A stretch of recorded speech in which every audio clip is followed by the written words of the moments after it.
this is what I like. I want clean waves. They roll through the market a few times a year, and we can trade ETFs. They're super liquid. They trade like a stock. And I want to live life and do all kinds of different stuff. So I sit in front of the computer a lot because I do still everything is still through the computer, but I love what I do, and I don't feel like I have to look for a trade every day or every week, which is an absolute nightmare. And it makes you find trades that aren't there.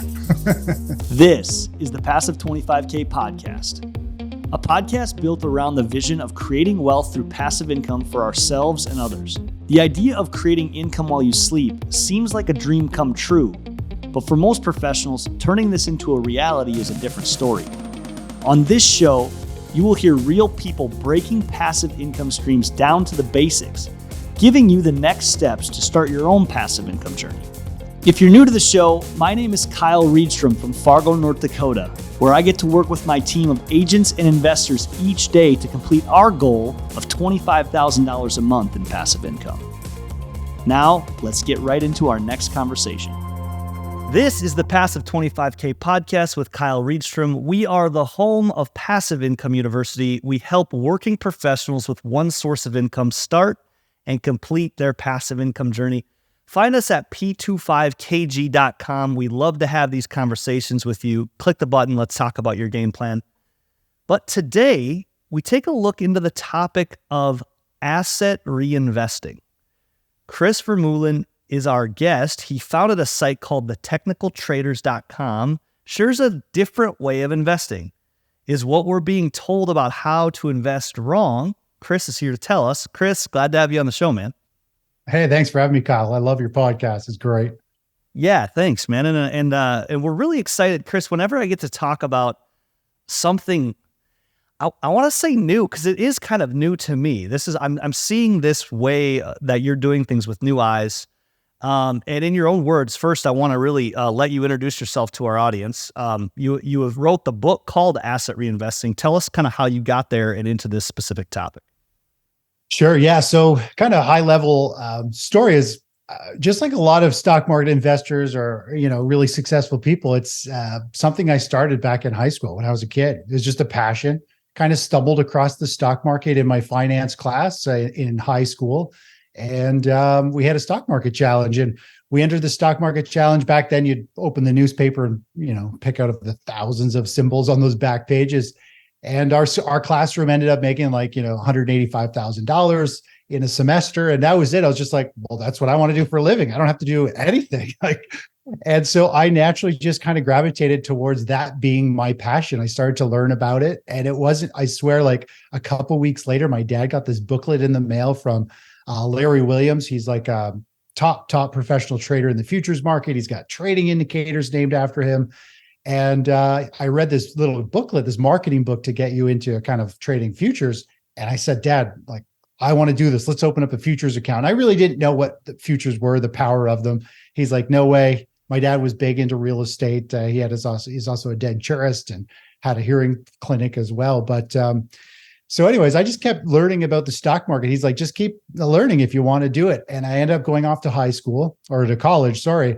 And I grew up in the country, so we never had TV. So I was always out hunting and building cabins and you name it. I was just outside playing around. And so when I went to college in the city in Toronto, I got hooked on TV. I got hooked on two channels, Speed Vision and CNBC. And this was in the late, this was about 1999, 2000. And I saw how much people were making on the stock market, day traders. And it just made me want to trade even more. And I was only 18 at that time. I was 18 in college. And I said, Dad, I'm old enough, but I need you to co-sign. I've got the money. Let me open it. It was an E-Trade account back then. And so I opened an E-Trade account. I started trading. The very first stock I bought was Palm Pilot. Do you remember that company? Little phones. Oh, yes. Palm Pilot. My dad had a Palm Pilot, man. That was real life. Yeah. So I bought into that company like 49 cents, something like that. And I went away for holidays for 3 weeks as we go away for Christmas to Florida. And I came back and I had made like $8,000 on my $2,000 account. Okay. And so for me at a young age, I was like, oh my gosh, it was just, everything just kept confirming trading is my direction. And I ended up buying courses Eventually I started trading enough and made enough to pay for my last year of college and all that stuff. And then the 2000 tech bubble hit. And I realized even if you buy solid companies, the share price can still get cut in half or even more. And I realized that fundamental analysis, kind of what most people do, the buy and hold or fundamental, like finding earnings. I just like, this doesn't work. This is kind of garbage. I mean, there's no protection here. So I end up learning about technical analysis, and that is reading the price charts, reading momentum, sentiment, and figuring out, is something in an uptrend? Is it going sideways or is it going down? And I ended up just diving in head first, and I started learning. And that was kind of why now I'm thetechnicaltrader.com. That's what I do. That's 100% technical based. I don't follow news. I could care less what the Fed does or earnings. And asset revesting is simply, we invest our capital into an asset, and when it starts to go sideways or starts to go down, we close out that position and we reinvest our entire portfolio into a new asset that is going up. And the old way of buy and hold, I really don't believe that is a very safe strategy. Especially the older you are, the more dangerous it becomes, because we can completely sidestep, if something's going up or down. So that's the whole point, is to just constantly reinvesting the capital into assets going up. And we'll get into this diversification, but people, I think, have a huge misunderstanding of diversification in the stock market. For example, a lot of people will buy many stocks, and they're like, oh, I've got all these different funds, and I've got bonds, and I've got all these individual companies. Well, every stock is kind of the same play. The stock market is one asset class. Bonds is another asset class. Real estate is one. Like, there's all kinds of different currencies is another. So it doesn't matter if you own 100 stocks in the stock market and you say, oh, I'm diversified across all kinds of sectors. When we go into a bear market or recession, things go down. It's just like the ocean. The tide goes down. A falling tide takes all the boats down with it. It's the same as the stock market. So if the stock market's going down, why don't we pull our money out, move over to an asset that's going up? Could be the US dollar, which was like the play of 2022 when stocks and bonds just crumbled. So that's what I do, like really, really high level. I just live and breathe the markets. It's not all I do. I do a lot of other things for passive income as well, which is what I really love about your podcast. Because I remember being in college, I put this dream board up and I put everything on it I wanted. And I wrote myself a check for $365,000. I'm like, what I want to do is make 365 grand a year so I can spend $1,000 a day and just have fun. And, I've blown past that. It's absolutely amazing. And it's all about passive income. And I do a lot of different things for passive income. I do multifamily. I own self-storage facility. I do a lot of different stuff. So I'm all about the passive income. And the only reason I really work now is because it's really me just managing my money. I manage my money through asset revesting for the stock market portion, and I share it with others. So that's kind of what I do. Is I just love what I do. I wake up and I think we're coming into a very unique situation in the financial markets and the economy that I'm trying to let people know, hey, it's kind of like a little bit of an Armageddon coming again in terms of potentially a huge correction in stocks and real estates and businesses. And it is a good thing, but you need to be prepared. You need to know what to do. Yeah, Chris, that's I want to make a correction too. Asset revesting. That's the term. I want to get that right. Asset revesting. And love hearing your journey, man. And I think that this is really important for people to understand. There's a lot of ways we just kind of think about. If you're not in it every day, you think about investing the way that you're told to, right? Mm-hmm. And I visited your site. I got to check out, some of the lies that we kind of can be told about investing in general. And I wanted to kind of tee you up for sharing some of those with us. The first one I wrote down, starts with diversification. You touched on that a little bit. And if you just want to go through some of those lies that maybe kind of will break the glass for some of us that have been hearing the same things over and over about it, stock market investing in general, Yeah. So I would say the first major lie is diversification. I mean, it is a very dangerous, it's a slippery slope. And a lot of investors actually kind of even take things a step further. So a lot of them will be diversified. And then suddenly, they get all excited about an individual company, and they'll call their advisor or whatever and say, hey, I want to move some money into this particular company. And, the investor doesn't realize they're actually digging a deeper hole. So if you put a bunch of individual companies into your portfolio, individual stocks are a lot more volatile. It's not like buying the index. And so as you put in more of these individual stocks, when the market does correct, you end up with a much more volatile portfolio, and you take a way bigger hit than you actually thought was possible. So, everybody is kind of stuck in this. You need to kind of buy and hold and just diversify, and you'll be okay. And it can work well, but you don't see somebody with an incredible lifestyle retiring 20 or 30 years sooner with a buy and hold strategy. You need to be creative and come up with strategies that allow you to really leverage your skills, leverage cycles in the market, and take advantage of it. The buy and hold is great if you're 20 years old, 30 years old, you want to hold for another 10, 20 years. But the problem is the buy and hold gives you zero protection against a roller coaster ride. And, I think we could be going into a huge correction. It could take 5, 10 years plus for the financial markets to recover. And that's the last thing you want to do if you're close to retirement or retired, is watch your account get cut down by a quarter or 50% and then not come back and generate any really good returns for a long, long time. So, diversify is kind of just a false, it's just a high risk strategy, because you're going to have some assets that do really well, but then you're also going to have a whole bunch that do really poorly. And if you net them out, you end up with that lousy, kind of 5 to 8% return a year, which is, it's okay, but you're not going to become super wealthy very quickly. And when you can really step aside from a falling market and profit from falling prices even, and continue to increase your portfolio or your account size. So, that's kind of a couple of the things is the buy and hold. But another one is like bonds. Everybody goes into bonds. Almost all investors I talk to, they're like, oh yeah, I'm still holding bonds. And it makes absolutely no sense, because if we go to a rising interest rate environment, as rates go up, bonds go down, and bonds are down about over 40% from their highs. And all these people who said, well, I've got this great safe portfolio. I've got, 60% stocks, 40% bonds. I'll be good.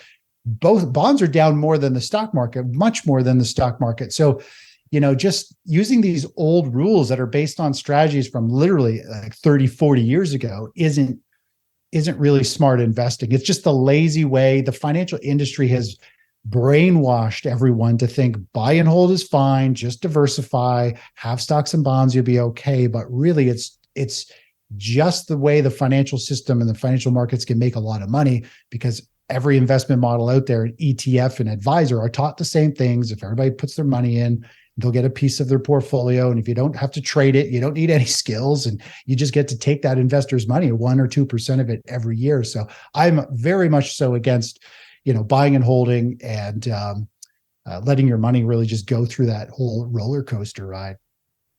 Yeah. And I think that's why this topic starts to be pretty polarizing, because, breaking a complex thing down like this, I love to do that on this podcast, to understand exactly what this means. Asset revesting. You mentioned you're reading the price charts. You mentioned the term technical trader.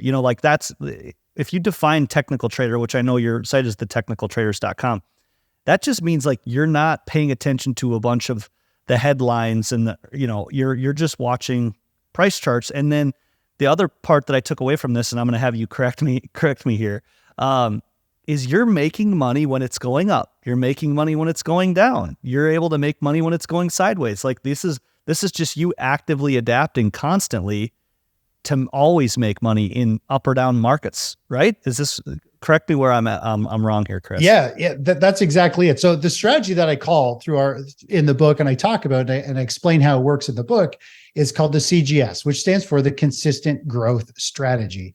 And the way it works is an example, like during COVID. So for example, we have a hierarchy of assets. Of course, the top asset is the most volatile. And we generally want to own the top asset, the most volatile one, which is, to me, is the US stock indexes. Lots of liquidity, they move nicely, if they're trending up, we want to own stocks. We want to put all of our money for our stock trading portfolio into the stocks. If the stock market falls out of favor, we start to go down our hierarchy and look at the next asset class, which in my case, it's the long-term treasury bonds. If they're not trending up, which they haven't been for a couple of years, then we skip it and we go to another asset class, which happens to be the US dollar index, which is a currency play. And the US dollar index was in a very strong uptrend. It was the kind of the play of 2022. And so we can move into that. And while everything pretty much is going down in terms of stocks and bonds, we're sitting in this currency and we're just riding it up week after week. And our account is continuously growing. And if for some reason the currency doesn't give us a trigger, we also have an inverse ETF. And an ETF is an exchange traded fund. It trades just like a stock. So if the dollar falls, this ETF goes up. And so it doesn't matter which trend the currency is moving, we can take advantage of that trend. But if none of those assets give us a trigger, they don't meet our technical setups, they don't meet other things, then we literally move to an ETF that just pays us a daily interest. So we're still building our account, just trickling away kind of at 3 or 5% a year. It pays out interest daily. So it's just like putting your money kind of in the safe, but it's earning interest. And you can just sidestep it until the markets give you a new trigger. And so during COVID, we were in the stock market. As it started to sell off, we moved to bonds. Bonds back then were in a strong uptrend. Bonds rallied like 20%. In 9 days, it hit our targets. Our technical strategy, moves our stops up, and it took us out for a big gain. And then nothing else met the criteria. So we moved to cash and we just earned daily interest for about a month while the whole world was falling apart and nobody knew what it was doing. We were sitting in cash, kind of wealthier than we had ever been because we just made a fortune on the crash. And we were able to focus on our health, focus on family. And then a couple of weeks later, the stock market kicked back into an uptrend and our strategy and our signals kicked on. And we moved back into the stock market. We wrote it up for another 18% type of play. And that is the joys of asset revesting is we literally just walk through the markets and say, hey, this one's not moving up anymore. Let's go find the next one that is. And as long as it meets our criteria, we move into it. Now, I'm a technical trader, which means I follow price charts. I don't care about news or anything like that. We want stats, statistics. We want odds. We want to see price patterns. Price patterns on the chart are what people's emotions are. They tell us if people are bullish or want to buy, if they're bearish, they're selling things, or if they don't know what's going on. So the charts and sentiment and volume tells us a lot about what's going on. And the strategy that I use uses a lot of different things. So everything in the world when it comes to kind of finance or assets, if money's coming out of the stock market, that money is getting put to work somewhere else. So something is going up. If money's coming out of real estate, it's going into a different asset class. There's always ebbs and flows.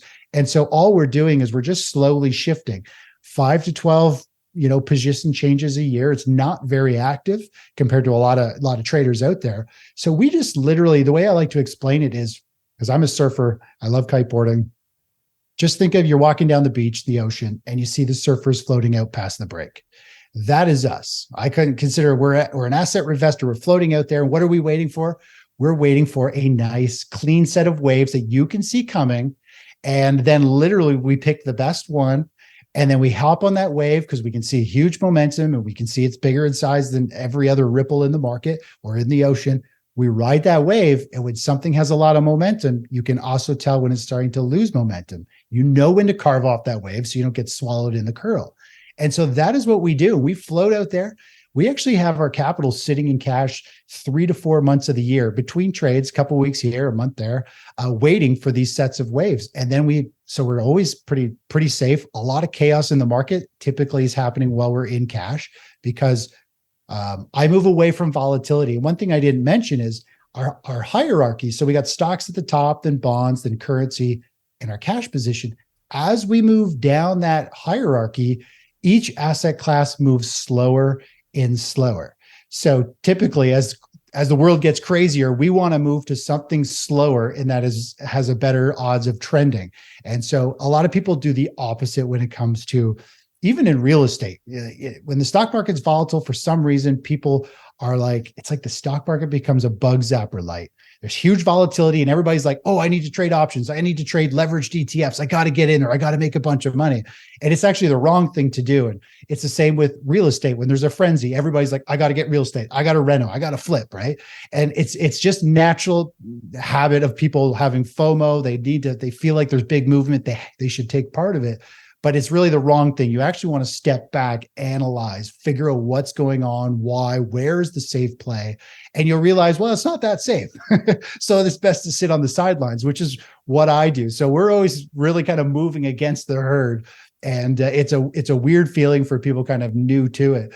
But, we're always people are like, why are we doing this? I don't get why we're moving out here or why we're moving in. And eventually they get it. And they're like, this is unbelievable. It's like slow. It's very comforting because I talk to followers on a daily basis or weekly basis, depending on how active they want to be. But when you can see these moves in the market, we see them coming and we ride them. It is a pretty amazing thing. And I've tried to build the strategy.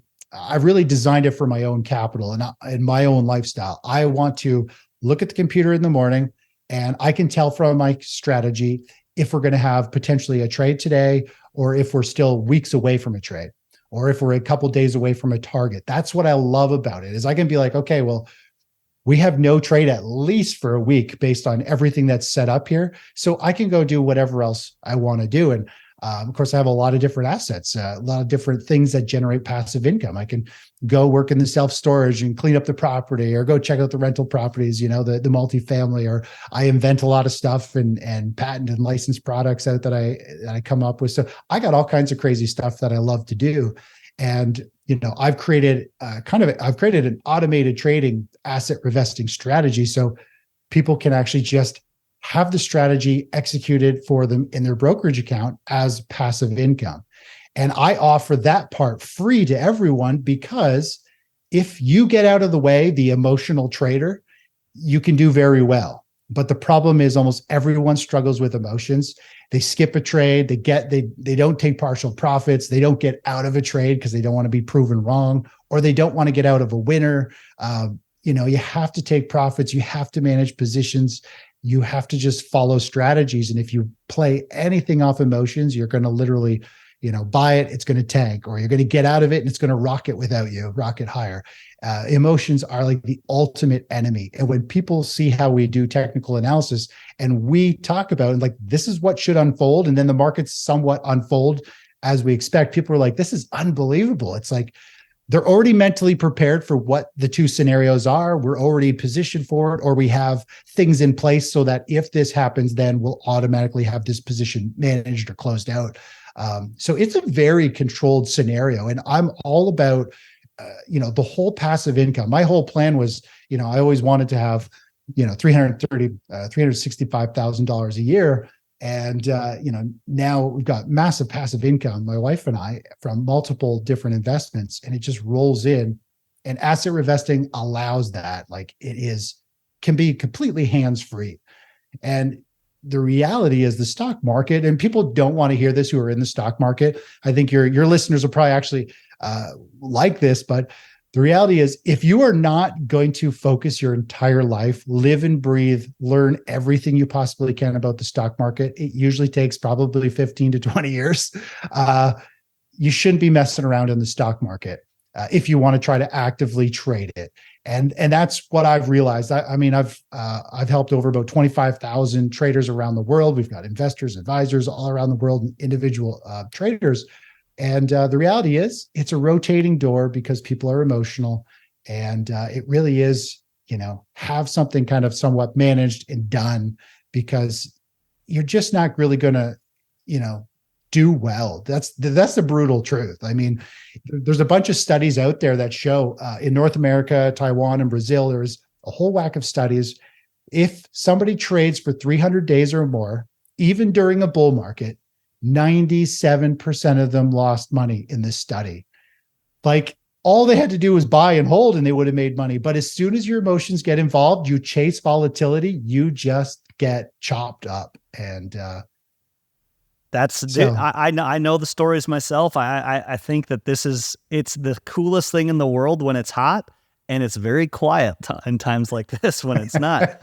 And Chris, you said some interesting things that I really loved your explanation, because it's really low activity, actually. Like you said 5 to 12 positions a year, that you're maybe shifting, and how you kind of broke down where you guys go next, and how actually as you slide down that scale, it's less volatile movement. I mean, that was a really cool explanation. It's got my mind going a lot. And I mean, hopefully there's people that are checking out the video form of this. Again, Chris, on the back of his background, has the classic stock market chart that I've seen before. Like that's something that's, when I see that, I think, oh, somebody's like trading, right? Somebody's trying to buy here and sell. What you mentioned is your system actually, it has triggers, it has signals, it has a basement, and it has a floor to have you sell off when things are not so good. I'm probably just scratching the surface on this, but it sounds far more controlled than anything I've ever, other than just the buy and hold, hands off, and let's cross our fingers and see what happens at the end, right? Yeah, exactly. And the strategy, so I kind of coined the term asset revesting, because it's what I do is different than everything else out there. Everybody does one or two things out there, which is you either are doing the buy and hold, or maybe you do that, but then you also actively trade. And both of those are extremes. Buying and hold means you do absolutely nothing, and you're going to ride that roller coaster, and you're not going to get super wealthy very quickly. Yeah. You got to put in your fact, 40 years. You're told to just it'll be there when you're old and gray, right? And it's like, that's not what we're here to talk about. It's just herding. That's the herding cattle strategy. They're like, you'll be good in 40 or 50 years. Just keep dumping it in and don't sweat the bullets when you lose half of it every 10 years. But then the other strategy is super active trading. And the more you trade, it's proven over and over, the more you are likely to lose money. So the industry has got everybody ingrained that they either want to be a super active trader. I want to be a day trader. I want to be aggressive and playing all these stocks. And they have the other people that say, no, I think that stuff's, technical analysis is voodoo and active trading is risky. And I'm just going to leave it with my advisor and just let it kind of slowly mature there. So asset revesting is kind of right in the middle. We do just enough moves to be able to walk around the market rallies and sell-offs. We don't look for daily or weekly chop. We're looking for trends that last a month or 3. Some of them last even more. And we're literally just catching these waves. And we only buy one ETF at a time. We move into one position. I mean, it's not like we have a portfolio of stocks. We move into either the stock index or bonds or the dollar. And so it is a very, very simple strategy. And the indexes I find are great. Not only that, but you collect dividends. So it does have passive income. When we hold them, our entire portfolio will get a nice big dividend payout. So it allows us to do a lot with very little effort. And that's the whole point, is I want to live life. I have day traded. I have done options. I have scalp traded. I've done futures. I've done, you name it. I've done it all. And I came full circle. I'm like, this is what I like. I want clean waves. They roll through the market a few times a year. And we can trade ETFs. They're super liquid. They trade like a stock. And I want to live life and do all kinds of different stuff. So I sit in front of the computer a lot because I do still, everything is still through the computer. But I love what I do. And I don't feel like I have to look for a trade every day or every week, which is an absolute nightmare. And it makes you find trades that aren't there. Yeah, man. I think you're hitting a lot of people's ears right now that are listening. They're saying, you're very aligned with the audience here. This is really cool stuff. We're just scratching the surface here. We're going to take a little break. When we come back, Chris, I just want to get into, maybe some example stories. I love stories of things that you've done yourself, or maybe people you've worked with, and maybe even go through an example what it might look like for somebody that's maybe saying, hey, I'm ready to get in. So we'll be right back. We'll be right back with Chris on the podcast after this. Hey gang, really hope you're enjoying the episode. I want to take just a little bit of time to highlight another episode that we have, episode 35, Freedom Through an Online Business with Sophie Howard. We shot this episode and got super excited about the offer that she had to provide, which is a community and a course teaching you how to buy an online business and create a truly passive revenue stream. When it comes to the passivity scale, Sophie's stuff is all the way 100% passive. She's living a fully passive lifestyle right now, doing things that she loves and working in businesses that she's really passionate about. And so if you haven't yet, check out that episode 35. And if you're curious about Sophie's program, there's actually an affiliate link in the show notes of that episode. You obviously get Sophie's course in her community, but it also helps us fund the operations we're doing with the Passive 25K podcast and helps us achieve our passive income goals too. So we think this is cool synergy. We think it's great value for us, for her, and for you as someone that's looking to add a revenue stream. Definitely check it out. And now back to the show. We are back on the Passive 25K podcast. Chris is dropping new things in front of us today, asset revesting. And he's taken a complex topic where I thought, and really this is more simple than I expected. And Chris, I think you've shared a boatload of information on how this kind of works. I love examples. I want to get into what this might look like. I think of this. Let's say a lot of people in our audience or me, myself, real estate investor.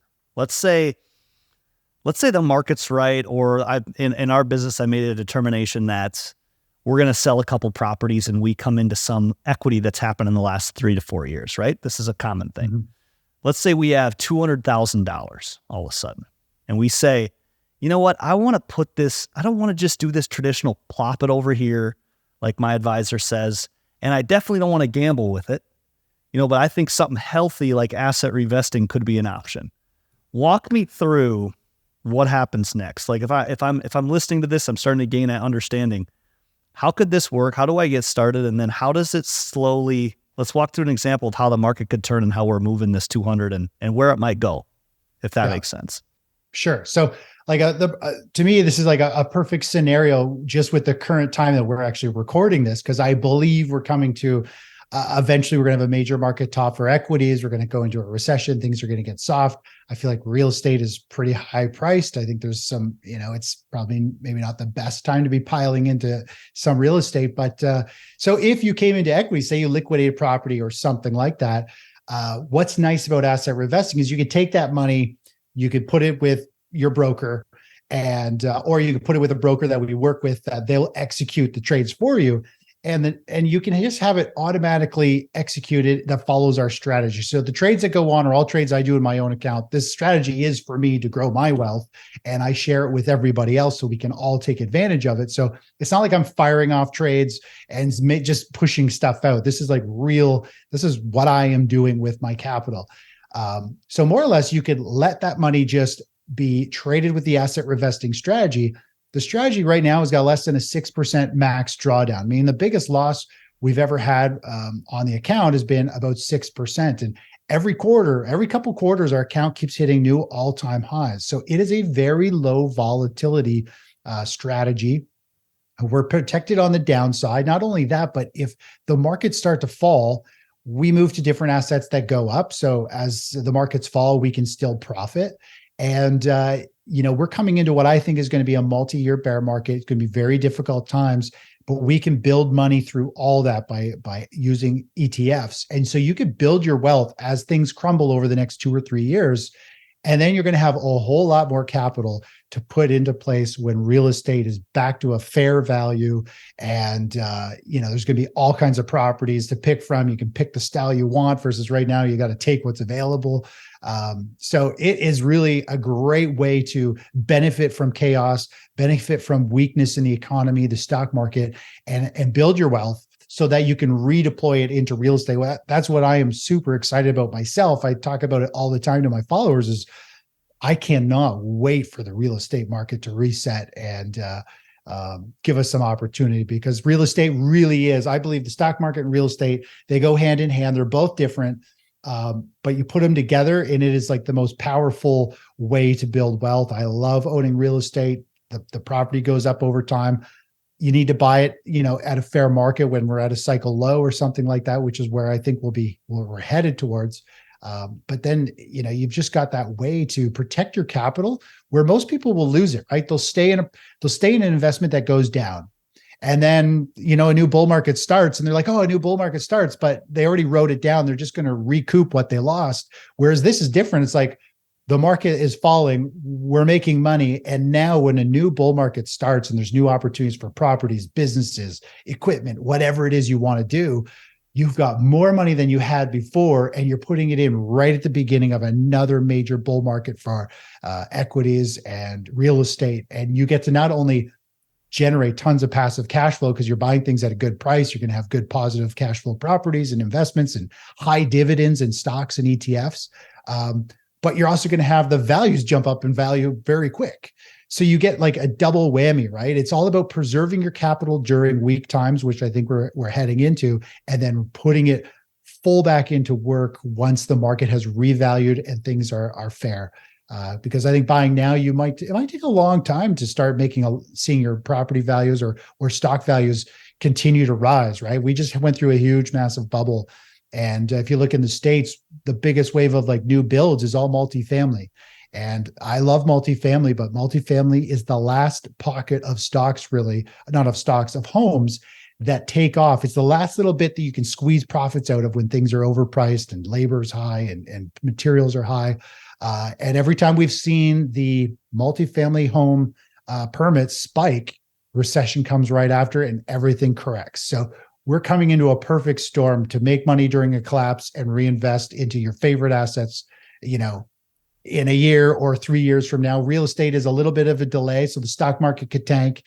Real estate usually takes a year or two after the stock market to bottom out. So there's a really nice delay, and you can take advantage of falling stock market price, start to ride the stock market up. You'll have even more money, and then you can deploy it into real estate and, spread your overall portfolio between those two. So it's really exciting times. Yeah, that's so interesting to hear. And it's fun to get a perspective on where the markets might be going. There's a lot of questions out there about that. Now, the asset reinvesting strategy, I know you just touched on it. It actually follows your exact trades. Is that kind of how that works for like the advisors that someone might work with are literally saying, hey, what's Chris doing with his? And then we're going to do that with this. And it's literally one-on-one. It's not as much I have to make the right decisions when the right time comes or educate myself, correct? Right. So my strategy will give the signal. I put the trade on. I call the broker that we work with and I say, listen, anybody who's using our strategy, this is the trade. Here's the allocation. Here's our targets. Here's our stops.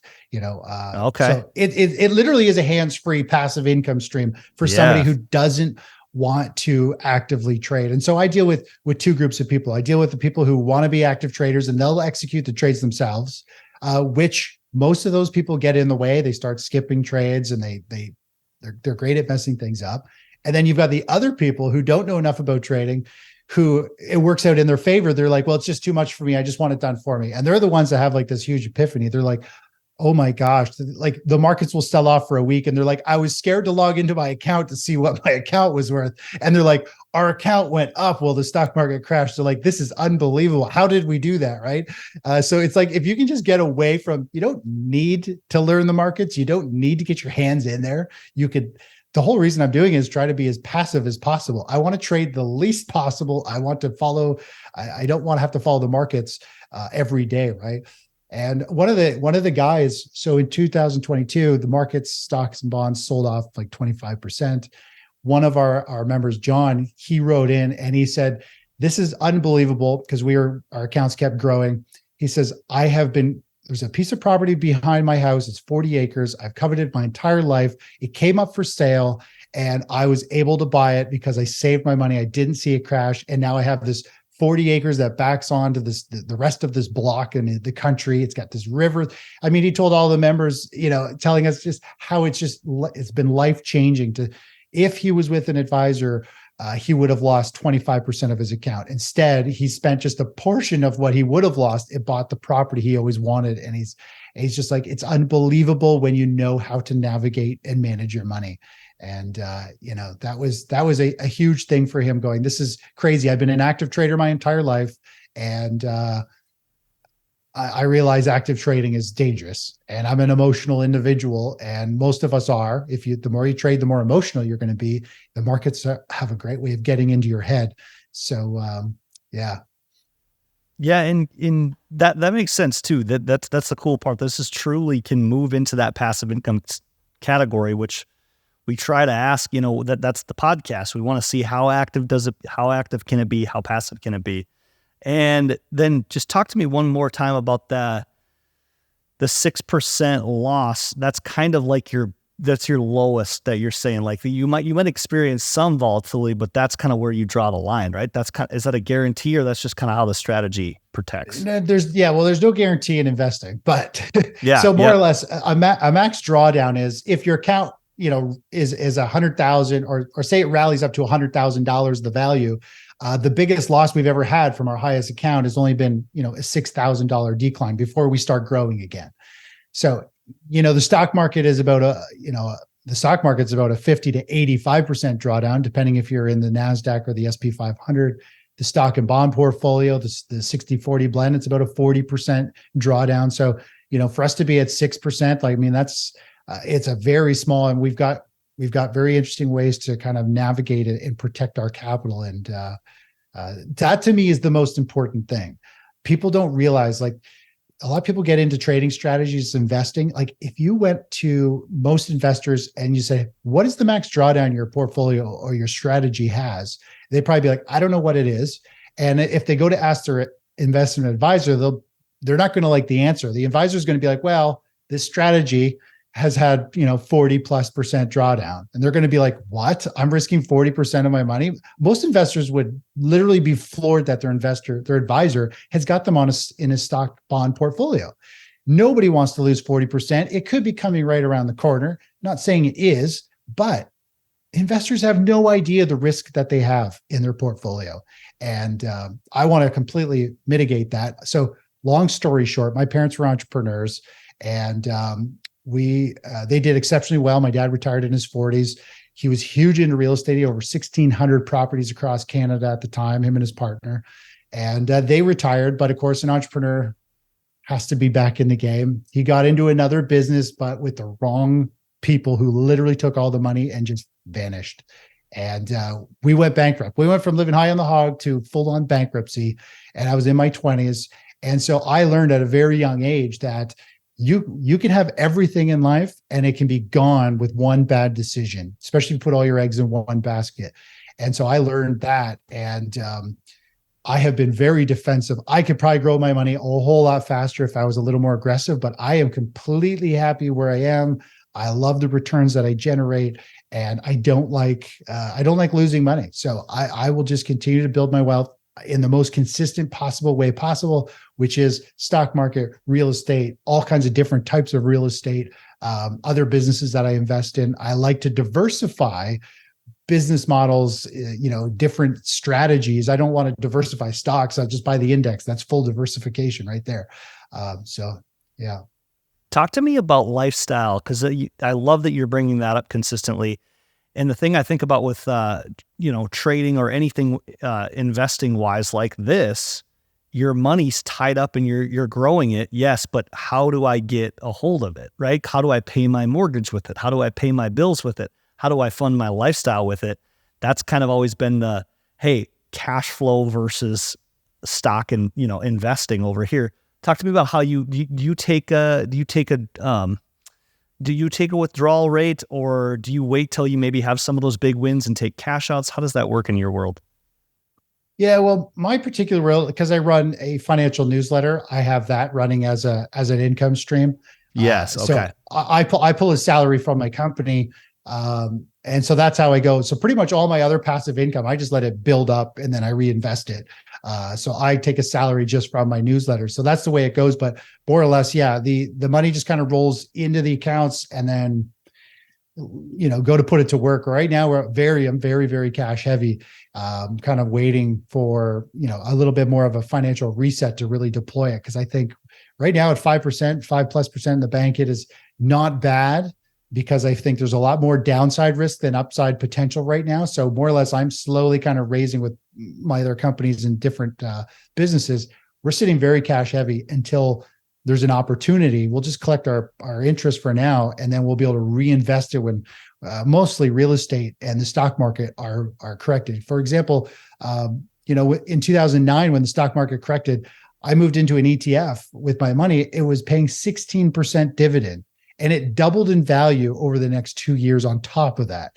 So there's huge opportunity for cash flow. If a stock market corrects, you can move into stocks or ETFs that pay out these huge dividends, and that is your passive income. Those dividend payments, we get it with our asset revesting strategy, and literally every month that dividend gets pushed into your brokerage account. You can withdraw it from your brokerage account, or you can reinvest it.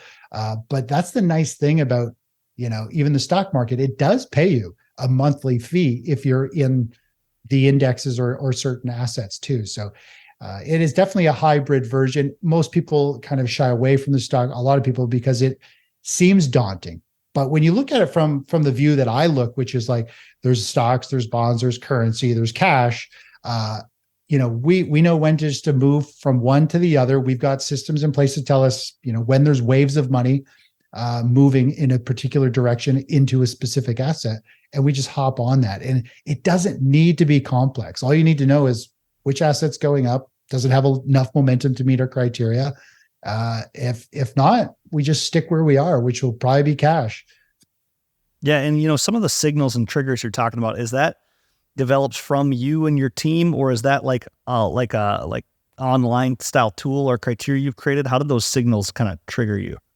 Yeah. So I've been working on it since 2001, this particular asset revesting strategy. So it slowly evolves as I learn, but I started to learn cycle analysis. It was from a guy who specialized in sound and in audio wavelengths noise, and realized that there's actually wavelengths of the stock market, which really breaks down to time cycles.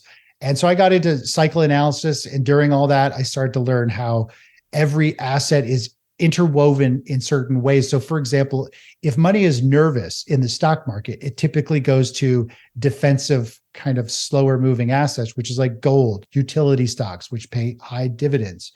They might go to consumer staple products, because if the world falls apart, we still need toilet paper and toothbrush. So money's flowing into defensive or growth or different pockets. And not only that, but we also want to gauge, is it flowing into like bonds or into large caps or wherever, so we can find out what the herd is doing. And when we know where that money is sloshing around or literally stampeding into, that is kind of what we try to focus on moving into to take advantage of it. Cool, man. And man, I think it's such an interesting idea that it's almost overlooked how simple you just made it, of seeing where the money's going towards, where it's going out of, making returns, even when it's down. 4 by 200,000 that I brought up, let's say in, just because I don't want you to have to project the future with a crystal ball, because nobody can do that, right? But if we had that 200,000, let's say in 2021 or something like this, and I know you mentioned in 2022, like the bond market, I just want to get an idea for how much growth can be incorporated into this type of thing.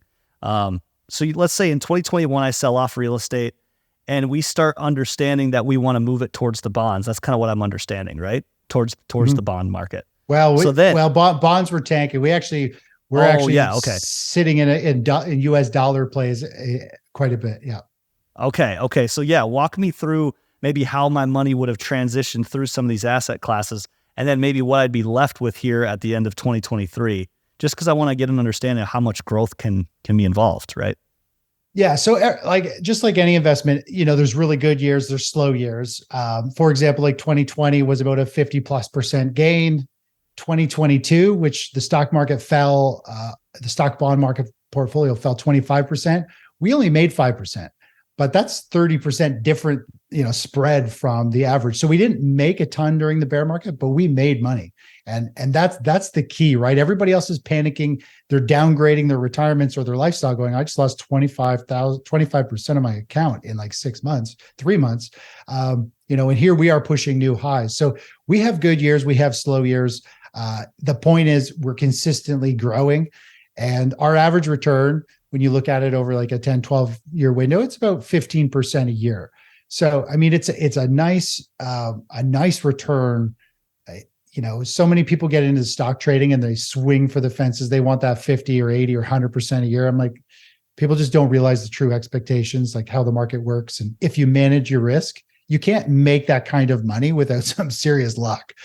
You have to really take big risks to make big money. So I have just kind of worked a way that literally we can take advantage when there's high probability moves and be involved and step aside when we don't have those. So so it'll range anywhere from, big returns to, 2% or 5% gain some year. But the key is during chaos, we generally don't lose money. And that's the key. Yes, that makes a ton of sense. Okay. Thanks for clarifying that. And like you said, during that, that average return year, you're moving into things that can pay you dividends, that can be that cash flow vehicle. And again, there's a ton of passivity with this. I think anything that we've put our hands on this podcast that is either all passive or mostly passive, we all have to say, this should be an and thing. It's not an or thing anymore. Like, this has to be part of the strategy. Chris, this has been really fun talking about. I really want to understand how people can engage with what you're doing, how people, if they're really curious about this, like, what are some easy baby steps? How can they even, to get on board with your book and your strategy and everything, where can they find you? Sure. Yeah. Really, people just need to figure out what type of person do they want to be? Do they want to, place the trades themselves? It's kind of, if you relate it to real estate, it's like, do you want to go buy your own, duplex or triplex or whatever and manage it? Or do you want to just put money into a REIT or some type of fund and let it be done for you? So, do you want the hands-on or do you want it done for you? So we have both of those options. You can do either of those. And so they can follow me at thetechnicaltraders.com or get my book, Asset Revesting, at any of the bookstores. And on there's all kinds of great videos. You can join the free newsletter, see what we do, see how I analyze the markets. A lot of people, when they see my videos, they're like, wow, that is a very easy way to interpret the market, because I walk them through the markets every day and I explain how things work. You don't need to do that. But I have a lot of active traders who love to know the nitty gritty because they also trade some of their own money on the side. So they use my insight to navigate. But really, you just go to the website and, you can always give us a shout and learn about asset revesting. But it's a pretty straightforward approach. Just figure out if you want it done for you or if you want to actively trade them in your own brokerage account and go from there. All right, you heard it, guys. Thetechnicaltraders.com. There's a newsletter that's free, like you said, Chris. That's an awesome first step. I love that. And again, I really think something like this can be incorporated into anybody's strategy. I know we talk a lot on this podcast about $25,000 a month in passive income. Yes, that can break down into 5 streams of 5,000. You can break that down, and this can be an amazing way to achieve some of that. Chris, I really appreciate you coming on, man. This deep dive has been strategic. It's been full of tactics. It's been full of, exposure to where these markets might go. And I love what you're doing, man. Thanks for coming on the show. Yeah. Thanks for having me, Kyle. It's a pleasure. I'll end the episode asking you, the audience, what's one step you can take based on what you heard Chris say today? Don't wait. Action is key on this, you guys. And if you're currently on your passive income journey, reach out to us. Tell us your story. We believe that we can truly accomplish financial freedom better together. This has been another episode of the Passive 25K podcast with Kyle Reedstrom. If you liked what you heard today, I encourage you to subscribe to our YouTube channel and like this video so we can get more of these conversations out to people that are curious about starting their passive income journey. And if you are thinking about starting your passive income journey, the next steps are to go to our website at p25kg.com and hit apply. This will get you into our application to join our community called Passive Income University, where you can learn everything there is to know about starting and completing your passive income journey. Thanks again for tuning in. I'll catch you next time for another conversation on the Passive 25K podcast.